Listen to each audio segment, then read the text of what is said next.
Prepare for an episode of Universal Proportions!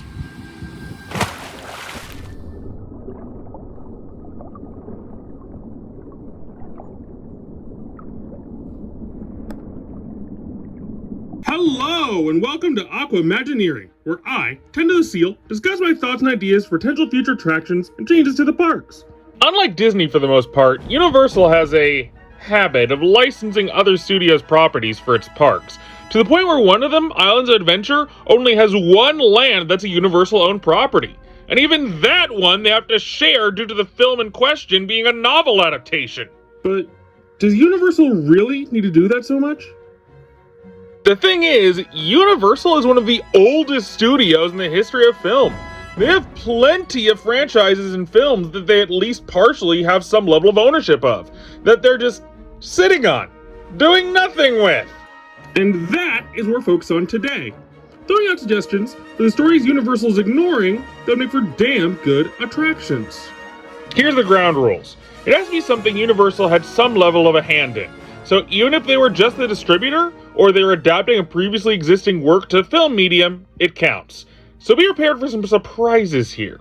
Also, these are exclusively projects that have had no representation in the parks to my knowledge, not just ones currently missing any. So, sad to say, we're gonna have to say no to most of the Don Bluth collection due to their history of being adapted into small little stage plays for the parks. And thus, I present to you my ideas for how Universal can utilize their own unutilized properties. Let's go!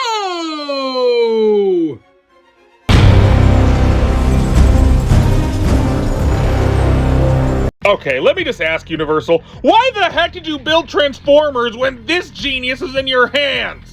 This duology of films was freaking amazing! Yes, I'll even defend the sequel, I genuinely enjoy it! The Pacific Rim films are perfectly set up for an attraction! As for suggesting a ride concept, why not just use the Transformers ride system here? Have the story be a recruitment mission for potential Jaeger pilots, only for a kaiju attack on the base itself to force an evacuation. Everyone hopping into the ride vehicles to make their getaway as the fight between the Jaegers and kaiju occur around you. The scale and excitement to be explored here would be nothing short of amazing. And it's a shame we're unlikely to see it. Look, if these people can make a ride out of the Tonight Show, they can make one out of 10, especially given just how often the character makes appearances and cameos in attraction projects that have nothing to do with him whatsoever! But what can really be done with the Thunder Buddies, especially given the more suburban, everyday slice of life with a twist setup from the films? Well, did we forget that Ted was established as a sort of child celebrity in the first film that was forgotten with time? Why not play into that? Have it be a roller coaster that's set up as a kiddie dark ride, made back in the late 80s for when Ted was a big name that's still open, but run down with time. The Thunder Buddies come back for nostalgia's sake, only to break the ride in the process, speeding up the track and turning it into the coaster it actually is. This kind of goofy antic, not to mention the more mature-oriented ride system disguised as a kiddie ride, would fit pretty well for Ted's vibe in my opinion. And there genuinely is potential here to be explored.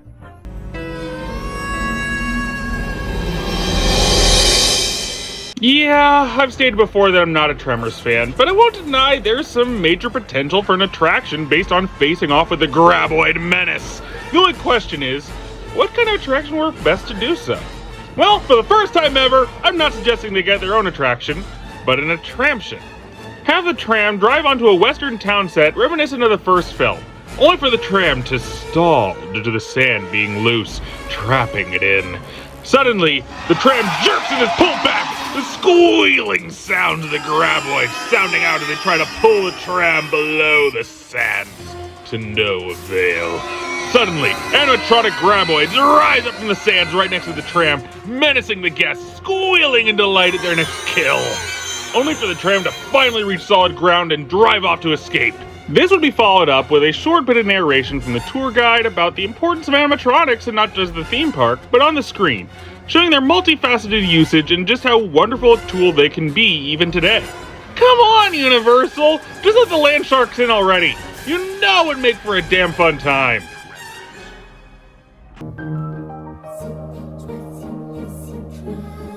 Okay, I know Theme Snark already suggested a dark ride for this, and I was originally going to do so as well, before I remembered he already did so. Hi. Editing Tendo? Turns out I cannot find that video for the life of me. Maybe it was deleted, maybe I made it the fuck up. I don't know. Either way, shut up and keep watching. Instead, for the sake of being original and not ripping off my colleagues, I'm going to suggest something that Universal is in desperate need of right now. A stage/puppet show. Yeah, slowly but surely, Universal's been whittling down most of its shows. I mean, Hollywood only has Waterworld now, and Florida only has Bourne and the Horror Effect show. That's it.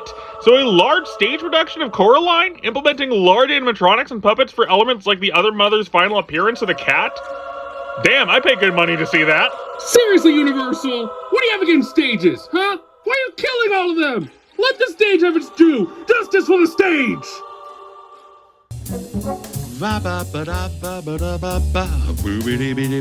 Bring in Screwbrain Circus! Yes, I know the film is an A-lister, but I have yet to meet anyone who doesn't have this film locked somewhere in their subconscious due to just how memorable and unique it is overall. This is a nostalgic goldmine that has been passed down the generations, even if subtly. And holy cow, a child-friendly horror-themed circus with giant animatronic dinosaurs? Shut up and take my money! Heck! You already basically did this for your Jurassic Park live shows you took on tour a while back. I should be the one suggesting it here! This is an obvious move, Universal! Come on!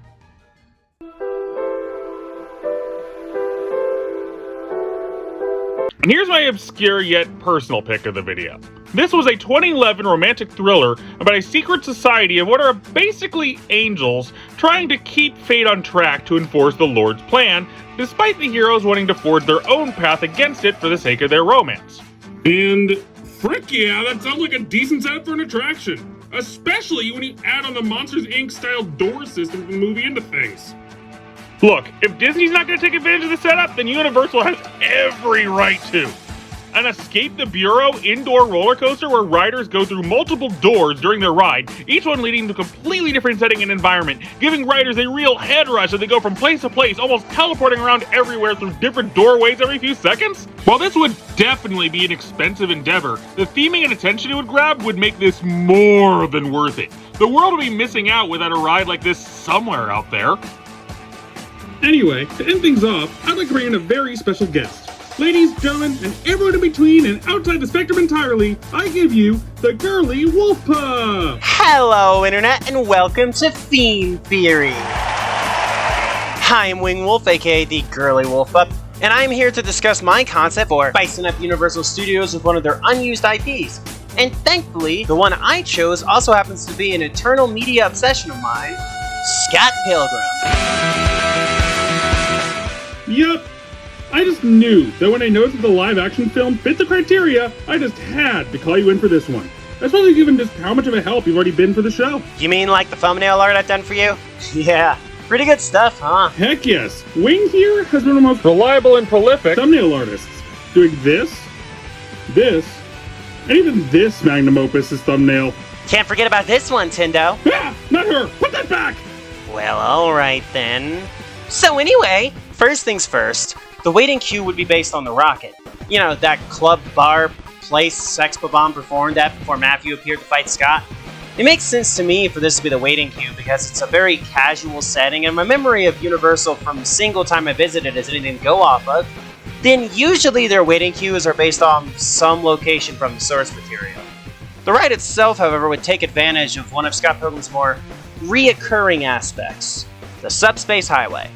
It'd be an easy way to have riders travel from location to set piece with ease, as in the comics / movie / game / anime now apparently. Ramona uses the subspace as an easy form of travel between places, so using that as a framing device for a dark ride sounds like a no-brainer to me.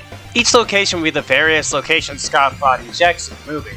I say movie because the ride would likely base itself on the 2010 movie adaptation of the series for better relation between it and Universal.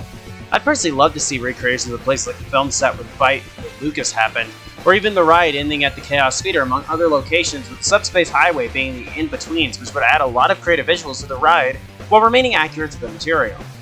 It'd also be cool if the ride could incorporate the video gaming aspects of Scott Pilgrim into it.